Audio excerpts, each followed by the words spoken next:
अडानी को लेकर लगातार कोहराम मचा हुआ है। अडानी के सारे ठेके को केन्या ने रद्द कर दिया है। बांग्लादेश में जांच चल रही है, बड़ी खबर है। लेकिन आज सबसे बड़ी खबर है, कल देश भर के लोगों की नज़र महाराष्ट्र और झारखंड के नतीजों पर है। महाराष्ट्र झारखंड के क्या नतीजे रहते हैं, इसके बाद नरेंद्र मोदी की भविष्य तय होगा। तो कल यानी 23 नवंबर को महाराष्ट्र झारखंड के नतीजे आएंगे।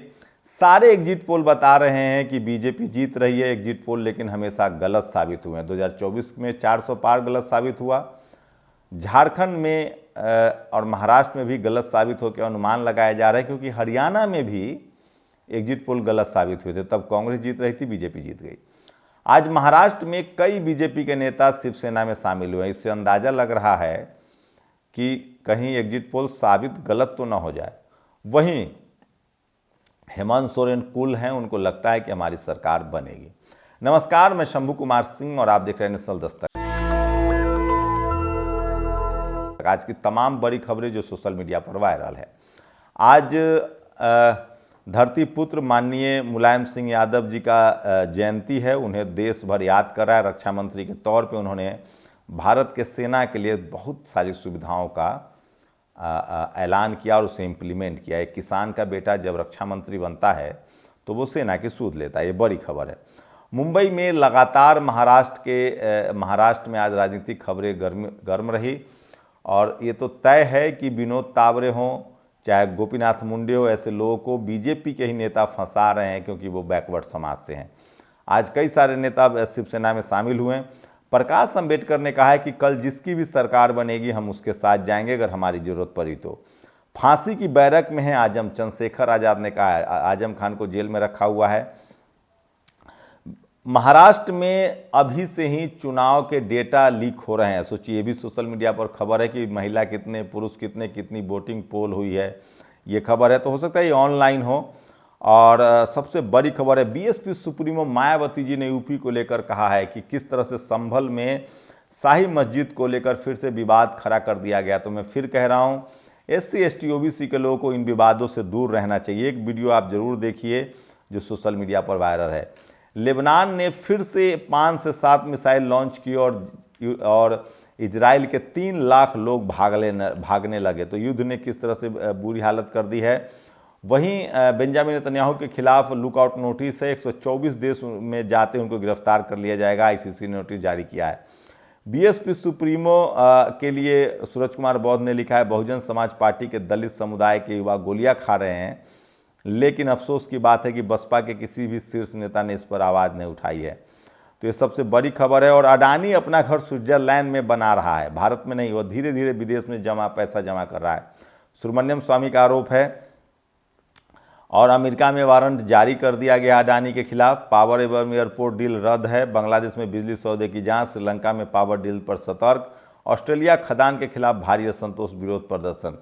तो कांग्रेस लगातार लगी पड़ी है अडानी के खिलाफ, लेकिन कांग्रेस के ही तमाम बड़े नेता कुछ नहीं बोल रहे हैं। चाहे वो मुख्यमंत्री रेड्डी हों, चाहे बघेल हों, चाहे गहलोत हों, चाहे चिदम्बरम हों, तमाम जो सवर्ण नेता हैं वो नहीं बोल रहे हैं। और जातिवाद देखिए, केरल में जातिवादी टीचर ने 6 साल के दलित बच्चे से ज़बरदस्ती साफ कराई छात्र की उल्टी। तो जातिवाद नहीं छोड़ रहा है। और नोएडा में पूरन जोशी के कोल्ड स्टोरेज में 153 टन विवादित अवैध मीट बरामद हुआ है। कोल्ड स्टोरेज का मालिक पूरन जोशी के जगह कोई अब्दुल होता तो ये बड़ा सवाल है। और राजस्थान में फिर से सोचिए, राजस्थान के जातिवाद का गढ़ है। जहाँ जहाँ कांग्रेस बीजेपी सत्ता में होता है वहाँ जातिवाद का गढ़ है। अनुसूचित जाति के एक शख्स को, SC समाज के एक शख्स को घोड़ा नहीं चढ़ने दिया गया था। बाद में 2 थानों की पुलिस आई, फिर वो घोड़ी पर निकले। राजदीप सरदेसाई जो हैं वो सवाल उठा रहे हैं प्रकाश अंबेडकर पर कि आप सत्ता के साथ जाने का उन्होंने बयान दिया है। जो सोचिए, जो लोग सत्ता की दलाली करते हैं, इनकी पत्नी खुद पत्रकार से ममता बनर्जी की पार्टी में, लेकिन ये दूसरे को ज्ञान देते रहते हैं ये लोग। और RSS इस बार बेनकाब हो गई। सोचिए, RSS के प्रमुख मोहन भागवत के सामने एक ब्राह्मण समाज के बाबा ने कहा कि आरक्षण खत्म कर दीजिए।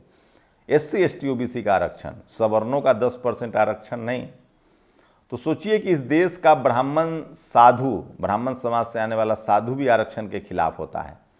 और अगर SC ST OBC का साधु है तो वो आरक्षण के पक्ष में होता है। इसलिए मैं कह रहा हूँ, धर्म से ज़्यादा अपनी जाति का मसला है, जाति देखिए। अवैध मांस बरामद हुआ है पंडित पूरन जोशी के कोल्ड स्टोरेज से, यूपी के गाजियाबाद की खबर है ये। और पुलिस ने दलित को जूते में पानी पिलाया, SC समाज को। सोचिए, ये लोग, कानपुर की खबर है ये। और जातिवादी अरुण अत्री को जेल में डालो। सोचिए, SC ST एक्ट लगाओ। दिल्ली यूनिवर्सिटी में एक SC समाज के छात्र से को मारा पीटा गया है। अडानी स्विट्जरलैंड में घर बना रहा है। नोएडा में कोल्ड स्टोरेज में 4 करोड़ का मांस पकड़ा गया, ये भी खबर है। जो आदमी 2000 करोड़ रुपए अमेरिका में रिश्वत दे सकता है तो सोचो भारत में कितना देता होगा। ये अमेरिका में नहीं, भारत में ही रिश्वत दिया गया, उनको जानकारी। बसपा के लिए वोट मांगा तो युवक पर फायरिंग की गई, यूपी की खबर है जो सोशल मीडिया पर वायरल है। और सोचिए, उड़ीसा में एक SC समाज की बच्ची के साथ हम तस्वीरें नहीं दिखा सकते हैं, वो खबर अभी भी नहीं चल रही है। तो टीवी वाले तभी खबर चलाते हैं जब बीजेपी के खिलाफ खबर ना हो। टीवी और अखबार वाले मीडिया पर सवर्णों का कब्जा है, उसमें किसी दूसरे को घुसने नहीं देते हैं। सवर्णों ने 75 साल तक देश में अपने हित से जुड़ी एक तरफा पत्रकारिता की है, अभी भी कर रहे हैं। तो ये तमाम बड़ी खबरें हैं जो सोशल मीडिया पर वायरल है। लेकिन आज की सबसे ज़्यादा बड़ी खबर है कि कल चुनाव के नतीजे आएंगे। ये एक बात तो तय है कि ओपिनियन पोल अब फेल हो चुका है, लोग ओपिनियन पोल देखते नहीं हैं। उसके बाद अब एग्जिट पोल जो है वो लोगों को पता चल गया है कि ये दबाव बनाने के लिए, तो एग्जिट पोल भी लोग अब नहीं देखते हैं। इसका मतलब है कि टीवी अखबार की विश्वसनीयता खत्म हो गई। इसीलिए अब एग्जिट पोल के बहाने सरकार पर दबाव बनाने की कोशिश होती है, ब्यूरोक्रेसी पर दबाव बनाने की कोशिश होती है। ये सबसे बड़ी खबर है। और सोचिए, अभी भी सोशल मीडिया पर तमाम तस्वीरें वायरल हो रही है कि किस तरह से यूपी में पुलिस की भूमिका जो है वो बहुत संदिग्ध रही है। तो आज की तमाम ये बड़ी खबरें हैं। कल 23 तारीख को नेशनल दस्तक पर नतीजे देखिएगा, रुझान पर मत जाइएगा। चुनाव आयोग ने खुद कहा है कि फर्जी रुझान बनाए जाते हैं ताकि दबाव बनाया जा सके। 12 बजे से पहले कोई भी रुझान आपको दे रहा है तो वो फ्रॉड है, गलत है, उसको मत देखिए। मैं इसलिए कह रहा हूँ, नतीजों पर सावधान रहिए, हड़बड़ाइए मत। खासकर SC ST OBC के लोगों से बूथ मत छोड़िए। शुरुआत के 4-5 घंटे, 8 बजे से काउंटिंग शुरू होगी, 8:30 बजे से, पहला अपडेट 10 बजे तक आएगा। 12-1 बजे से पहले के किसी रुझान पर भरोसा मत कीजिए, जानबूझकर ब्यूरोक्रेसी को दबाव बनाने के लिए किया जाता है। तो ये तमाम बड़ी खबरें थी जो सोशल मीडिया पर वायरल है। ऑस्ट्रेलिया में भारत और ऑस्ट्रेलिया के बीच टेस्ट मैच हो रहा है। उसमें सोचिए, अभी भी संजू सैमसन, सूर्य कुमार यादव या रिंकू सिंह जैसे प्लेयर को टेस्ट मैच में मौका नहीं दिया जा रहा है। सोचिए, अद्भुत है ये। जो वनडे खेल सकता है, T20 खेल सकता है, वो टेस्ट मैच नहीं खेल सकता। जो टेस्ट मैच खेल रहे हैं वो किस तरह से फ्लॉप हो रहे हैं, इसकी आप। और यह भ्रष्टाचार का बेहद खतरनाक खेल है। अडानी मोदी जी को फंड देते हैं और बदले में मोदी जी उन्हें देश की राष्ट्रीय संपत्ति सौंपते हैं। वे दोनों सबसे पहले एक दूसरे की रक्षा करते हैं। लेकिन इसमें सबसे कीमत चुकानी पड़ी आम जनता को। जब अडानी रिश्वत देकर महंगी बिजली बेचने का सौदा करते हैं तब बढ़े हुए बिजली के दाम किसे देने पड़ते हैं? आपको, जनता को। जब घोटाले सामने आने पर अडानी के फर्जी तरीके से बढ़ाए हुए शेयर गिरते हैं तब नुकसान किसका होता है? आपका, रिटेल इन्वेस्टर्स का। जब पोर्ट, एयरपोर्ट, सीमेंट, डिफेंस सब अडानी के हवाले किए जाते हैं तब उन्हें मिलने वाला मुनाफा किसकी जेब में जाता है? आपकी जेब से। इसलिए मैं बार बार बोल रहा हूँ, इस खेल को समझिए, इसमें हार हमेशा जनता की होगी।